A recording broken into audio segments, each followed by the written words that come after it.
upo ka dyan. Tapos ako iikot-ikot lamang. Yan, because ikaw talaga ay ang ating man of the hour. Grabe. And so, I think we can get things started. First question, what inspired you to create this film? Diba? Ah? Ayan, ito check natin ang ating mic. Yes. Yun nga po, nabanggit ko po kanina. College days pa lang, mahilig na po akong act talaga. Tapos nung ako, sumasali ako sa mga club, theater club, ganyan, nung high school. Tapos mga extracurricular. Ang patagdag grades, anyway. Tapos po, nung nag-venture na po ako sa SB19, na kahiligan ko naman po yung na-amaze po kasi ako sa mga movies and films. Yes. Kapag nakikita yung visuals, tapos may scoring na maganda, yung Yes. sound design and everything, parang merong part of me na natatouch talaga na sabi ko, one time, gusto ko rin makagawa ng film na kung posible ako rin yung makapag-score or kami rin ng kapatid ko yung tumabaho ng mga sound design and everything. Tapos po na dito, nabanggit din ng mga ka-team ko, sina Sayan, sina Justin, why not create a short film? Ito po kasing short film, parang prequel siya ng buong storya ng dalawang album ko. So marami pa tayong aabangan, no? Hindi ko po Hindi natin, titignan natin. And also, before natin tumuloy sa ating mga questions, aalis na kasi sina Stella at Justin. Oo, pupunta sila sa SB90s, di ba? Ayan. Kaya, can we say goodbye to them lang kasi may pupuntahan pa silang engagement? Ayan na. Yan, and si Justin din ang gumawa ng screenplay with you, tama? Yes po, yan. Si Sayan, Justin. Ayan, andyan sila. Congratulations sa inyong, grabe, first screenplay and break a leg sa inyong performance mamaya. Palakpakan natin si Justin and Stel! At salamat na talagang kahit na meron silang performance, talagang hindi nila palalampasin itong premiere night ng una. Kaya naman, grabe. Thank you very much! Teka, di ka ba sasama doon? Hindi naman. Okay. Nagtaka rin ako na, teka. Ayan. And then, alam niyo yung, as I mentioned earlier then, and you mentioned earlier, Justin was very involved in the creation of Una. So, paano yung naging dynamics? So, sino yung nag-pitch ng kwento? Ito yung naisip? Paano kayo nag-collaborate dito? Sayang wala si Justin. Ay, pabalikan ba natin? Hindi ko po masabi kung paano ako makipag-collaborate pero napapanood ko sa mga interviews nila, ano daw kayo, makulit daw po ako eh. Pero kasi po, siguro mahirap ako katrabaho, pero kasi hanggat hindi po ako, hindi ko naiintindihan yung mangyayari. Lagi ako makipag-argue. Ganun po ako makipagtrabaho. Until ma-plansya namin lahat, tapos nandun na kami sa same page. Ganun po ako magtrabaho. Pero hopefully, hindi naman ako naging mahirap makatrabaho. Wala na kasi si Justin, itatanong kaya na siya. Mahirap ako makatrabaho. Pero yan po, nandun kami sa studio, kasama ko rin yung kapatid ko noon. Nakikinig lang siya, hindi ko alam kung bumabato rin siya. Pati si Sayan, yan po, binuo po namin yung storya. Kasi in my mind, pag gumagawa po kasi kami ng album, kuwari yung pagsipol, pagtatag, hanggang sa simula at bukas. Hindi pa nagagawa yung kanta, may storya na po siya. So parang pinaplot na po namin lahat. So ganito rin po yung sa album. May story na po ako in mind. Mauuna lang yung music, pero ngayon ko lang po nagawa yung film. Kaya hindi hindi nakapagtataka na kayo kasi ang puso nyo ay storytellers. Kaya marami kayong maikakwento kung ano man yung platform niyan. Balik kanta, album, film. Kaya we wanna say that we're very amazed, but honestly, we're not surprised with the capacity of your talent at talagang siksik talaga ang inyong mga ideas sa inyong utak, sa inyong puso. And we're just very happy that we're able to see and watch yung inyong mga creative art forms, lahat ng mga pumapasok sa inyong mga utak. Ayan sila. You know, honestly, seeing the posters and then the posters, lalo na dyan sa labas, iba't ibang klase ng posters, parang I wasn't sure kung thriller ba to? Or horror ba to? Kasi it reminded me of The Witch o kaya Silence of the Lambs o kaya, di ba? Tapos meron kang isang poster doon na parang very anime to. Sa mga nanonood ng Ghost Fighter noon, sabi ko, ay, parang si Dennis to ng Ghost Fighter, ang ganda. So yun, so naging parte ba yun ng creative process mo? Like, talagang you wanted something mysterious, yung parang ganun. Opo, talagang ganun po siya. May suspense and mysterious. Ayun yung trip ni Pa. Gusto ko po kasi magkaroon ng mga tao na yung parang curious sila sa kung ano yung mangyayari. Pero I leave them to the audience kung ano yung maging interpretation nila. Pero Exciting and sayang, tapos na yung Halloween. It's ang daming costume, yung perfect yun. How was it like naman working with Direk Sunny Calvento for the project? sobrang chill po ni si Direk Sunny. Nasaan ba siya? Nandito ba siya? Nasa Q Cinema ata po si Direk Sunny, tama po? Alright. Yan, busy. Sobrang chill po. Sa totoo lang po, ang daming kinaharap na problem nung yung shoot namin ng film. Sa Batangas po namin siya shoot. Tapos may bagyo po nun. So, ang dami po naging aberya kasi syempre, hindi kami makakapag-shoot habang wala masira na lahat ng equipment. So, there were compromises. Pero thankful naman ako na hindi nagpanik yung buong team. But they tried to like find a way to have a workaround dun sa pwede namin nangyari. So, Okay. yun po, marami pong oras na siguro po nasayang dahil nga po may bagyo. Oo. Can you share, nailaban nyo, di ba? Kailaban naman. Can you share how long yung, how many days kayo for the short film? 3 days po. Tatlo ba yun? And you know what? Ang daming natuwa sa back-to-back album release mo. Ang dami ring nagulat na Alon and then Laon. Talagang magkasunod siya last September. Is there a reason for this? Kung bakit ang bilis ng pagitan nila? Oras po. Hindi po kasi, syempre marami pong tayong ginagawa. At yung mga personal endeavors ko po, ayoko po rin sagasa siya sa mga ginagawa ng group. Also, syempre po, yung Alan po kasi, it's on the heavier side. Tama. Ayoko po iwan yung mga audience ko na nasa mabigat na feeling. Kaya Yes. po agad nilabas yung Laon na album. Oo. So, yung, Wow!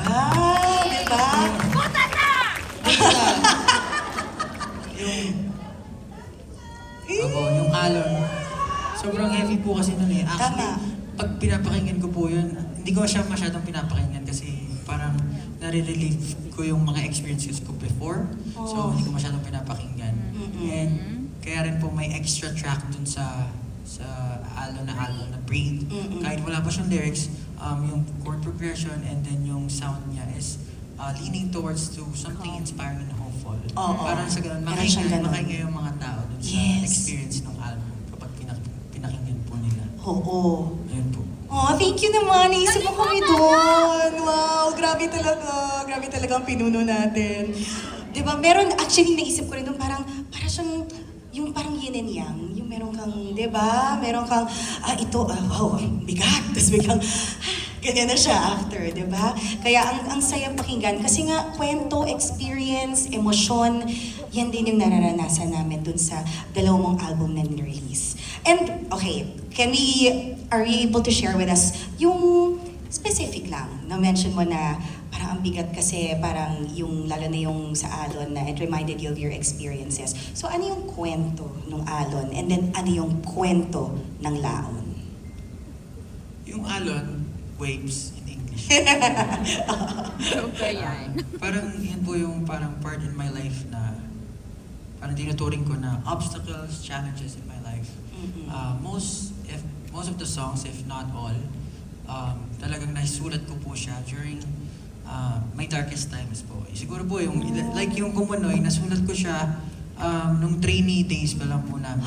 Nung Talaga? nagkawatak-watak po kami lahat nung naiwan si Stel. Parang sabi ko, ano ba ang mangyayari sa akin after 3 years of training? Parang nasayang lang ba yung oras ko, gano'n. Saan ba talaga ako destined? Ano ba yung purpose ko? Bakit ito yung hinahanap ko? Parang gano'n. So, nasulat ko yung Kumunoy. And after ilang years yun, ang tagal din, no? Bago siya na official release. Tapos yung mga songs naman po, eventually, naisulat ko po paunti-unti. Pero po yung buong album, yung Alon and Laon, isang buwan po, tinarbaho namin ng kapatid ko na si Josue. Nandun po siya sa likod. Yes! salamat dahil ito po talagang binigyan namin ng oras kasi po it's for me, long overdue na talaga siya. Talagang hinihintay siya ng mga fans and ako rin naman gusto ko siya i-share kung ano yung mga nag-experience ko kasi ngayon nga I'm very private. Hindi naman ako nag-share sa social media ng kung ano no. Recently lang ako nag-upload ng mga ano. Sana nagsasawa na sila. Pero, Hindi, di ba hindi? Hindi. More! Tapos yung The Boy Who Cried Wolf naman po yung pinili kong title track kasi yun po yung nag-embody ng buong storya ng Alon. Kung papakinggan niyo po yung title niya The Boy Who Cried Wolf pero hindi po siya yung fable ni Aesop. Yes.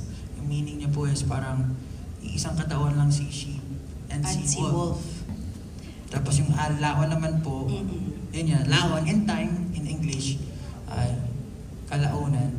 Kaya may alon kasi wala namang happiness kung walang hardships. So, kailangan in time ma-accept mo yung mga bagay-bagay na ang reality talaga hindi palaging masaya, hindi palaging malungkot. It's always a balance of everything. And you get to celebrate those good times with, syempre, everyone na mahal mo. Yun po yung parang pinakagusto ko sabihin sa buong album na ginawa ko. Alon at Laon. Na tama yun na you really also won't be able to appreciate the light, the beautiful days kapag hindi mo rin masyado napagdaanan yung the dark days. Talagang mas lumiliwanag, mas na-appreciate mo yung success because of the challenges.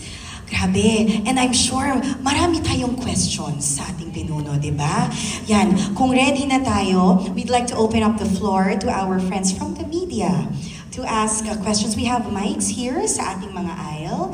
And First of all, congratulations sa albums and then sa una short film. So, first of all, so you write for SB19, you write for yourself, and then I'm sure you write personally on the side as well. So, how do you deal with creative burnout? Because it's very normal for someone who's very creative and who has a lot of thoughts in their head. wow, creative burnout. Yeah. Hindi ko po alam eh. Nag-exist pa yun sa'yo? Siguro po nakakatulong yung sobrang dami kong ginagawa. Like, yung pagmumotor, mahilig ako watch ng movies, mahilig ako gumawa ng ganitong bagay. So marami akong pinagkukunan ng inspirasyon. Even nga po yung writer's block or yung creative. Nasulatan ko rin siya, wala na akong maisip ko, writer's block, ito susulat ko. So parang anything po na nararamdaman ko, ginagamit ko siya para makasulat o makagawa ng craft. Regardless kung own experience man siya or experience of others, because I know lahat naman tayo may istorya na possible na maka-heal or makarelate yung ibang tao. And if hindi man niya masabi yung istorya niya, di ako na lang ba? Ako na lang gagamit, di ba? Ganun. Great question and great answer. Basically, you just find inspiration from everywhere at hayaan mo na yung makulit mong utak na kahit sa simpleng burnout or bored feeling, magagawan mo pa rin ng Tsaka ng ang problema kwento. ko rin po pala, pag wala akong naisip, hindi po ako tumitigil. Until may isip ko po. So, hindi ko po alam kung healthy yun. Pero, mas nakakaisip po ako pag pinipiga ko yung sarili ko. Kahit na wala na lumalabas. Ganun. Nakakatulog ka naman. Nakakatulog naman. Oo. Mamaya after this. Yes, do you have an additional question for that, Hannah? Yes po, may follow-up Yes po, Pero yes po. napaisip ako dun sa pinipigay sarili. So, yun. Anyway po, follow-up ko lang po is, Alon is about going through a dark phase in your life. So, as a creative, how do you separate your negative thoughts into channeling it into something positive and creating into art instead? Hindi ko rin po alam. Ang hirap na. Ang hirap naman yan. Hindi, pero Sa Miss Universe ako po kasi hindi ko masasabi na optimistic akong tao. Siguro nasa gitna ako. I always look at the negative side first before delving into something. Kasi mas naiisip ko kung paano ako kakawala kapag inisip ko yung mga negative side rather than the positive side. Parang masyado ako na madalas din po hindi ako tumatapay kasi yung 18 sobrang love for 8. Kaya minsan, pag nakakita ko ng mga criticism sa social media, tuwa ako. Kasi puno-puno na kami ng pagmamahal. So, yun talaga yung hinahanap ko. Ito yung basher ni Estelle. Titingnan ko ngayon, bro. Yung basher nito. Kasi sometimes, di ba, malay mo naman po, meron talaga silang mga criticisms na pwede talaga naming gawin or i-apply sa daily lives namin. Pero if it's like pure bashing without any evidence or any basis, yan, wag na lang. Mapagod. Pero ayun po, ano po yung tanong niyo? Paano nyo po sineseparate yung negative thoughts for yourself para tuloy lang sa trabaho? Ayun po, mas iniisip ko yung negative. Para positive na lang yung lalabas sa akin. Ganun. Oo. I guess tama po, no? Yung answer mo is, I guess, hindi mo siya sinesensor. Tinatanggap mo, di ba? Tapos eventually, nagiging kanta. Para talagang, di ba? Yung puso mo, ramdam na ramdam mo, yung nag-piss, di ba? Di ba? Klarong-klaro naman. Yes, any additional question? Okay na, thank you, Papa. Congratulations. Thank you, Hannah! Beautiful, beautiful question. Salamat na challenge ang ating pinuno na paisip. Pero actually, na-share na rin naman niya kanina na everything nagiging kanta. Yes! Please introduce yourself and share your question for everyone. Ano po, I'm Bianca and I'm from Rappler po. So my question is po, your fans have known you not just as a composer or producer, but also a storyteller. You have always talked about your solo project being your outlet for the stories that you want to tell as a solo artist. And this short film really shocked everyone. And although your music videos have always been stellar, does this mean there will be more projects for Pablo, the visual creative? And what kind of video executions would you be expecting from you in the future? As a soloist po, siguro pwede ko naman sabihin, ito po kasing album. Kaya ko rin po binuhos yung time ko dito kasi I know yung hotdogs talaga. Ang buong sabihin ng hotdog, matagal na po nila hinihintay yung album ko. So kaya po ako naglabas ng 2 album kasi matagal ako mawawala. Hindi naman po, pero makikita pa rin nila ako. Pero ako po personally, I want to focus my energy on yung group namin na gagawin. Kasi po, meron kaming papalabas sa Sparano. And po, yun naman lagi namin sinasabi, like, siguro ako personally, I could say na wala namang 18, wala din namang hotdog. If it weren't for the door that SB19 opened. So, yun po. Doon po ako nagsimula. So, yun po muna yung ipofocus ko. How about daw po as a visual creative? Let's say, may upcoming films ba? Mga, di ba kayo direct? Sabi nila ng artista na si Pablo, may mga ganyan bang? Artista na si Pablo. Sabi na daw. Si Ken na yan, si Ken. Asan ba si Ermay? Ano lang po, update na lang sa social media. Yes! Pero ayun po, definitely, kasi lagi naman po namin napapanggit na, yan, lalo na po si Justin. Sabi niya na talagang hilig niya yung mag-direct ng film. Mag-direct, yes, yes. Ang dami namin gusto gawin. Dami, oo. Pero po, ayun po, isa rin po yun sa mga gusto kong subukan. Apart from acting, definitely. And we could see the gift is there. Talagang, hindi dito. Ayan, siya. Pero kanina you're watching it, we're like, oh my gosh, yes. Galing, naramdaman talaga. Yes, were we able to answer your question? Yes po, thank you so much po. And congratulations po ulit. Thank you very much, Rappler. And next question over here. Hi Pablo, Reg from Preview. So, madali lang yung question, how are you? So, how did you feel once nag-roll na yung credits and then seeing everyone's reaction?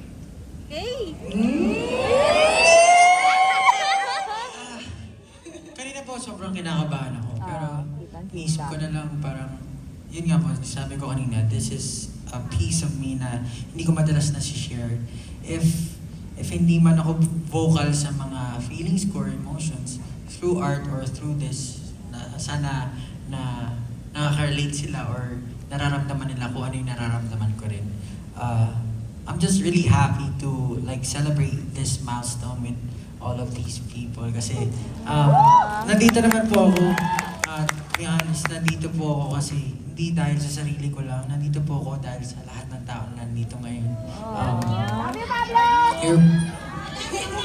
You're a part of who I am. Ayan po. Kaya thank you so much for supporting this film. And sana po ay na-enjoy nyo talaga yung film. Thank you po. Yay! Thank you for your question. Thank you, Preview Magazine. Hi Pablo, I'm Hans and I'm from Mix. Mix. Hands from Mix. Yes, congratulations on your short film and your album. So, talking about the negative thoughts, the criticisms online, and even the message of your short film, with everything that you've accomplished, what do you believe is the most misunderstood, if meron man, part of your journey or artistry that you wish other people could see? Sa akin po, Yes po. okay, Miss Kaki. Misunderstood part of my journey, Jerry. Ako, napakahirap na. Ako, siguro po, ito, very, I'm always jealous of people na kasi po, hindi ko alam, meron ata akong aura na parang unapproachable. Hindi ko alam. Pero, yung my brother, especially my kuya Kevin, parang he's always able to, like, approach people and talk to them with ease. Ako po, personally, hirap na hirap ako dun. Parang, paano ba, yung first na makikipag-usap. Yung parang Pero, extrovert, ganon. Opo. Oo. Parang eventually, once I get to know people, parang, ayun po, dun ako mas naging komportable. Talagang nagiging clingy ako yung ganong part. Ganong Yes. side. Pero, ayun po yung side na medyo, siguro, parang I'm having confusion or questions within. Na, bakit ganun? Parang takot sa akin yung mga tao. Bakit? Nakatayo lang ako, natatakot na sila. Yun po. Kahit even the people hindi ko pa na-meet ever, parang pag tinanong mo sila kung anong impression, parang nakakatakot daw. So, may sungay, may may bangal ba ako? I don't know, or magulo ba yung mukha ko? Yan po siguro yung, hindi naman siya frustration, but question in my mind. Lagi. So, tinatry ko lagi na kapag nakakita, approach, kahit awkward, pero Yes. yun na natin. Baka na-intimidate lang sila sa angas mo, 'di ba? Baka yun lang yun. But honestly, it's so Nakapalta endearing. na nga ako. Nakapalta na. But honestly, we find it so endearing kahit yung mga Ate Chona moments mo, di ba? Favorite natin yan, di ba? Dinob na Ate Chona moments. But we love it because that makes you who you are, di ba? Para iba-iba yung timpla. Na-answer po ba namin ang Nasagot ko ba? Yes, but they Oh, yun, perfect. Thank you, Hans from Mix. And ngayon naman, hot dogs. Ready na ba kayo sa question ninyo? We're gonna open up the floor. Feel free to approach our mic and ask yung mga questions. Yes, team mo yung kanate. Go for it. Tanungin nyo, pati dito sa side na to, may mga questions kayo para dito sa ating pinuno. Go! Take it away. We'll start muna from this part. At iinom muna si Pablo. Maghahanda to para sa mga questions ninyo eh. Yes, tungkol sa film, tungkol sa album. There you go. Let's start from this side. Ayun na, nakapila na yung mga tao. Let's go. Introduce yourself muna, of course. Ayan, start muna tayo dito. Hi Pablo, I'm Eliu all the way from Bulacan. Yes! Yan, behalf of your fans, gusto ko lang munang i-thank you ka na nag-commit ka sa mga promises mo despite of short period of time. So from the album and eto sobra-sobra pa. So for that, thank you. Yan.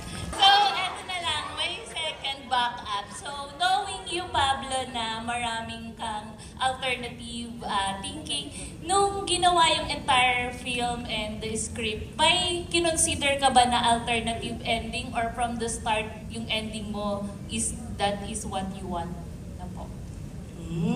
Good question. Yeah. Talaga. Feeling ko sa jaw. Para open-ended. Pero go. Kasi po pag nag-iisip kami, actually yung binibuild namin yung story, sobrang lawak na naisip namin. Pero definitely if we're going to follow yung kung ano yung naisip namin ni Justin and ni Sayan, it's sobrang laki kasi nun eh. So, ang pwede lang kami mag-work on is the resources that we have. So, if you're asking me if this is the exact ending na gusto kong mangyari, Hindi. siguro hindi siya yung gusto kong mangyari. Pero, yay! Okay, before we proceed to the next question, meron akong favor sa inyo mga hotdogs because we're actually over time. We can only take one more question from this side. Because syempre, gusto na natin makita rin si Pablo na mag-perform, di ba? We need enough time. So thank you sa pila niyo. Pasensya na po. We're gonna take one more question from this side. At maraming salamat sa mga pumila at nagtanong po dito. Sinagot ko ba? Yes, nasagot mo Yeah. naman, no? Not that this is not the ending that I want, but I'd like to, elaborate it or, You left some room to grow, di ba? Para talagang the story will grow. Nararamdaman ko yan na marami pa siyang pupuntahan. Okay, so we're gonna take one last question from this side. At maraming salamat ulit sa ating mga hotdogs. Pasensya na so that we can be on time and really enjoy Pablo's performance. Yes, introduce yourself and your question po. Hi Pablo, I'm Karen. And congratulations on your short film. Yung question ko lang siguro is, aside from the Pablo na singer, dancer, songwriter, leader, coach, and now we saw yung actor. Vlogger. Ay,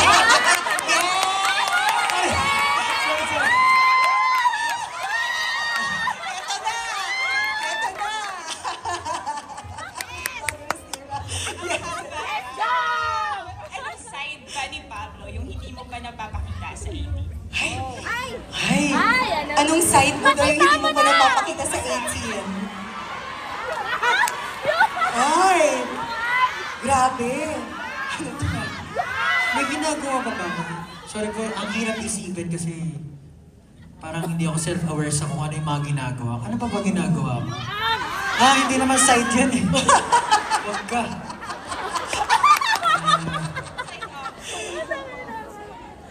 Feeling ko yung vlogger is talaga. No? Vlogger? Yung vlogger. Actually, nag-release na po ako ng 2 episodes. Napanood Ayun, di ba? Di ba? Siguro, sobrang na-enjoy ko po yung vlogging. Yung parang, upo ka lang magkukwento ka sa mga experiences mo. Kasi very awkward ako nga with people. So, camera, awkward din naman. Pero at least, diba, hindi sasagot. Hindi... Yun. Ano ba? Cooker? Cookies. Ano yun? Cookies! Cookerist! Iniisip ko sa mind ko, mahilig ako magluto, pero tamad ko magluto, pero gusto ko magluto. Yes! Or how about teatro? Trip mo ba? Ayun! Yes! Hindi ko po alam. Sana, in the future, ma-try ko yan. With the Yes. time that I have. Pero ayun, gusto ko po maging part ng, theater play. Yes! Bilang taga-teatro, yan ang aabangan ko yan. Yes! Di ba? Mag-play kami together, di ba? Musical. Manood ka. Oh. Maraming salamat po sa iyong question. Yes! Okay, muli ngayon, maraming salamat sa pagbabahagi ng kwento sa likod ng pagbuo ng pelikulang ito. At ang sarap talaga marinig ng proseso, no, sa paggawa ng sining, di ba? And so, before you sing for us, meron ka bang message para sa ating mga supporters dito sa Cinema 5? Yes. Salamat po. Maraming salamat po sa inyo lahat. Malaking, ayun nga po, katulad sinabi ko kanina, if you always say na you inspire, ini-inspire ko kayo, ako po talaga yung nai-inspire nyo. Ang laki lang po ng pasasalamat ko kasi I'm blessed by the Lord na talagang family, friends, Wanty Entertainment, and everyone around me helping me achieve these things na hindi ko kakayanin talaga na mag-isa.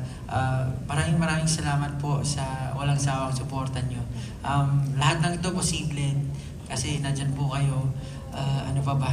Ayun po, gusto ko lang sabihin, lagi ko na paulit kasi yun eh, parang gusto ko lagi ilagay yung paa ko dun sa shoes nila kahit mabaho. Pero hindi, gusto kong ilagay kasi I know, lahat naman nandito may dreams in life. Lahat tayo may dreams in life. And ano ba yung feeling ng pagiging supporter or sumusuporta ka sa ibang tao? Gusto ko lang, habang inaabot ko yung mga pangarap ko, lahat ng tao sa paligid ko, naabot din yung mga pangarap nila. So, ayun. Yeah.